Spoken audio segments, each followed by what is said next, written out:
저기 미 뭐에다가 붙였더리요.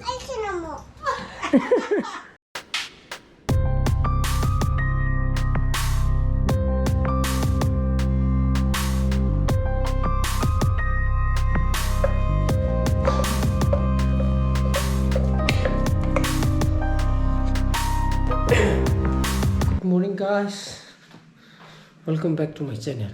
I'm very naked. Ojik lu mekai je na para tha tong na ble ba ko san pa ju sara ba hai pizza ra school tha gi na ba do ma gi tiffin su kara pu na ba ne ba odo in pizu masang am dam ni na para tha de asi gi ko ma no ina haura ne na sim ro ji mar lo na khai me ko ma na sim ta man thoga kum na ch khai do gi ge 모이는 국타는 수업 어디로 건절은 해라 진짜 건절은 많이지 더더라 다자 나는 사실 하우야 그더라 야만디 야우디디 하이브니 그는 믹스 또 풀기는 뭐지 얌 야우데 뭐 짜담네 봐 이게 타오가 타기디 야담이 고메 바라다도 아이네 또 너는 계속 돌아가 이제 호르제 너는 아이 딱 비라가 저는 이제 푹도록 딜로 야는데 하비로는 그냥 합설로 감독 보이 다다네 봐 마기는 하버려 많이 짜두니까 부두니 딴 그래 알루삭 또도 알루삭 또도 아니 버탕도 마버 타도 버탕한테 짜는냐 알루삭도 짜는 계속 디사니 뭐지 계속 볼래 이거 그러면 그 타버게 아 그래 그들 바라다가 이 오믈렛 거는 비자를 많이 요 오빠부터 써야 돼 먹고 저를 봐야 돼 호글아 봐 사로 야 넌 사로 미승학 인간 먹어 비자로 사부 사 응 계속 하고 들어 빈다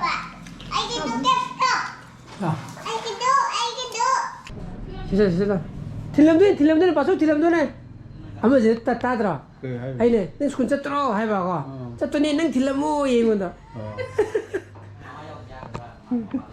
봐 맞추기 잘랐니 얘 진우의 셔트도 봐 셀로로 차니 해 이게 잉어예요 지금 뭐 와우 빠져야 그 뒤비 Thoibi 사심도 심도 비우지 마기 끼로지 얌 티래 루만 쿠압세 오너래 루만 보자 벨레이터 봐 파제니 시 파제이시디 루만 쿠압세 오너래 봐 사이 기능 하네 야 다음에 그 뒤비 안 파제니 고무띠 그랑 팀도나 아사 신랑나 할미 주러 봐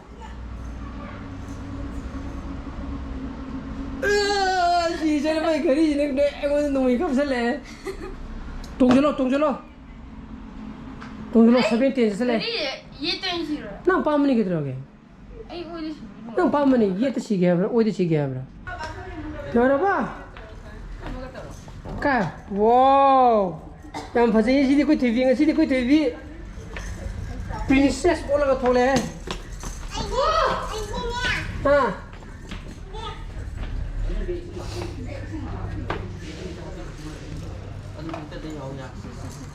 세 꼴러서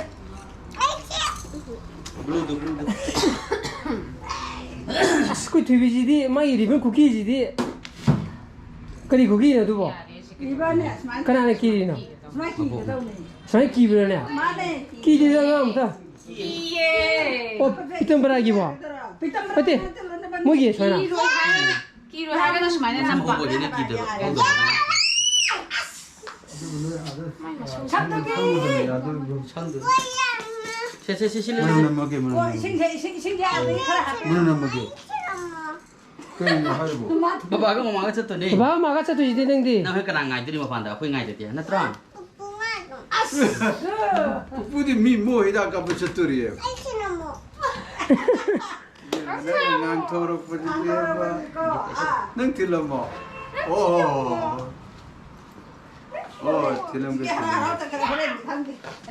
그래 전에 사 좀 나데. 뭘로 리슨 거쳐 미담나 또 하는 거. 그래 고마워 저거드나 봐. Kalau tuh beda loh. 그래 뭐로. 가 이게 뒤에 아니 뭐 너기 더지도 너기 텔레 마스터도 야마 하이베자니 뒤에 아가게 이네 뽕도 도천 마사 아니 뭐 이게 어때 마야미 한기 두기부터 레모부도 맞지 마랑 모두 산들라가 뽕도 들어가자 나는 뒤에 들어가 봐야지 그럼으로. Lanjut tuh. bro. 자자 봉아 잘라주라 나 뭐뭐 그러면 포즈 빨리 봉아 뭐먹다 만음 남말라 볼 까우가.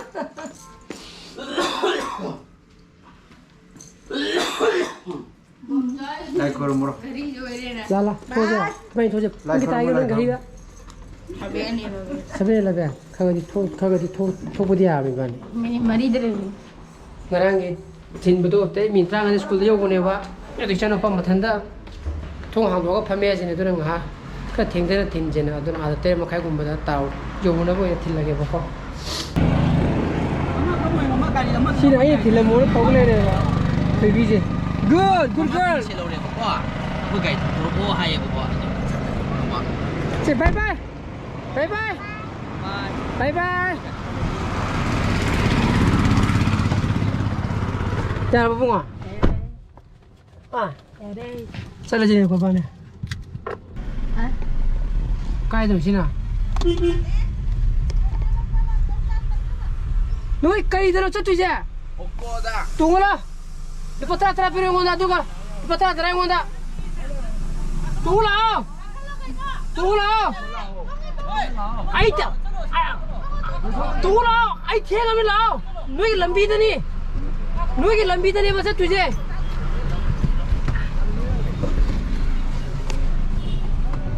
너에게 람비더니 봐 फिर पत्रा दा फिर कोई होंदा याद ना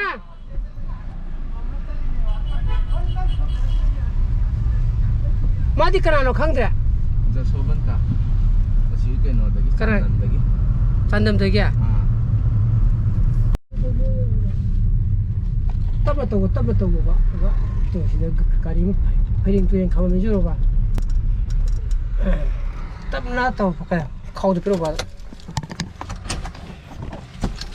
우스 따나 파서로 Aiki, di luar itu negara kan. 아두 방들이 보고 너기 불이 삐삐버 두칸도 어디 락드니 봐 한개 하이 한집 꾸먹고 랑구 뭐 하는 거는 이제 뿡때리면 니 구멍아서 그래 신의 섭사래 말랑 뭐 그런 걸 내는 하지 이 뭐 그런 랍는 가리 가면 먹겠고 말랑 스쿨용도 가면 어떤 너는 누구한테 가입이나 보고 마시는 거는 깝두자 DNS 지금 까빠가 로에 잘 들어가 시기야 아니야 DNS 같다 DNS 같다 깝더라 아래 넘어가 우리 캠프 들어보고 시기야 Tahu.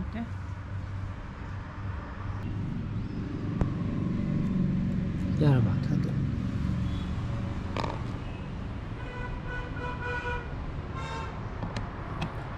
어디는 뭐래 까빠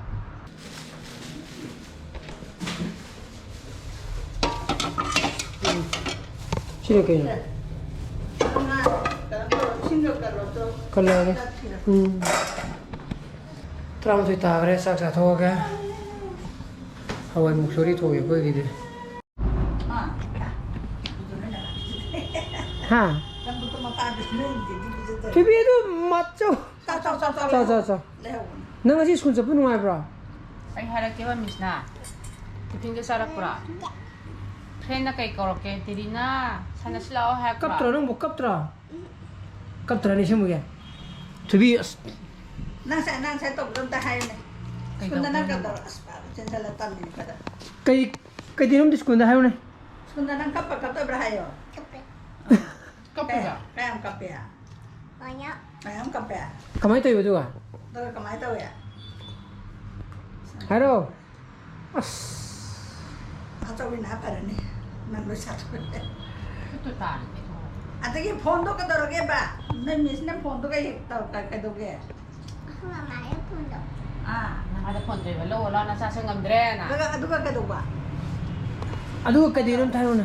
phone đó cái nè à nên mình xem cái máy tôi này bà video call tổng đấy bà à Umata mauro si Sari. Kamado lak ko còn ba. xin tăng tầm tăng cấp bì mà hay bà Fazani do. Thoibi nang nakuto phari phatira.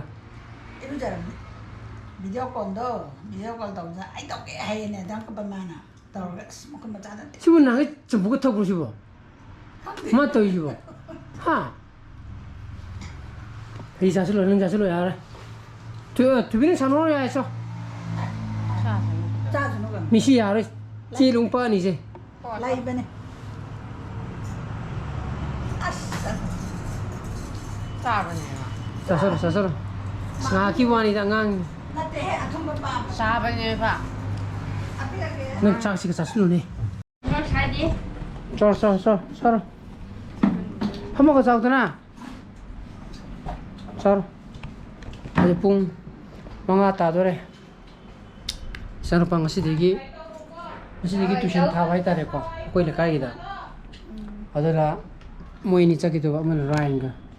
Nai phajan pha lau ko. Hanga ba.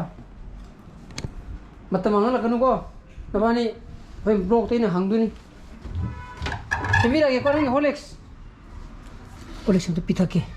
Nam sari ya, sidi ya. Asia. Hai jang itu aduh budi.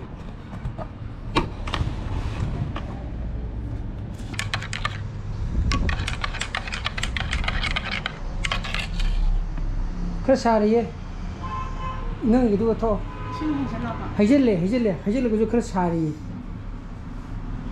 Sini ni coba ada, saya tak kaya soal dia, yang orang mana beli, ada ke, nang thokra bako, itu nuai tren, Amuk siamuk nong nasi lagat, tak kaya kau tak kapsen kaya ni raba, sini loh lah, TN, kap sini loh, kalau kapsul siapa kamai tu siapa, tak kaya kau tak kapsul siapa,